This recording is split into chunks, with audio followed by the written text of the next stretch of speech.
ಶೀರ್ಷಿಕೆ ಸಾರ್ಥಕ. ಒಂದು ಬಾಳೆಗಿಡ ತನ್ನ ಬುಡದ ಸುತ್ತಲೂ 4-5 ಸಸಿಗಳ ಬೆಳೆಸಿ ಬಾಳೆ ಕೊನೆ ಫಲ ನೀಡಿ ಜೀವನ ಸಾರ್ಥಕ ಹೊಂದಿ ಕೊನೆಗಾಣುವುದು. ಒಬ್ಬ ಮನುಷ್ಯ 4-5 ವ್ಯಕ್ತಿಗಳ ಬೆಳೆಸಿ ಸುಸಂಸ್ಕೃತರನ್ನಾಗಿ ರೂಪಿಸಿ ಸಮಾಜಕ್ಕೆ ಅರ್ಪಿಸಿದರೆ ತಮ್ಮ ಜೀವನ ಸಾರ್ಥಕ ಹೊಂದುವುದಿಲ್ಲವೇ ಎನ್ನುವ ಕವನದ ಶೀರ್ಷಿಕೆ ರಾಜಶೇಖರ ಗುಂಡಗಟ್ಟಿ.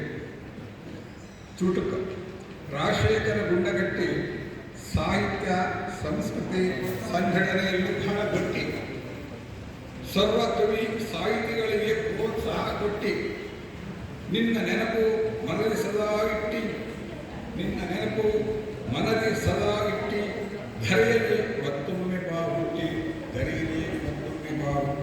ರಾಜಶೇಖರ ಗುಂಡಗಟ್ಟಿ. ಧನ್ಯವಾದಗಳು. ಧನ್ಯವಾದ ಸರ್. ಪುಸ್ತಕ ಸ್ವೀಕರಿಸಿ.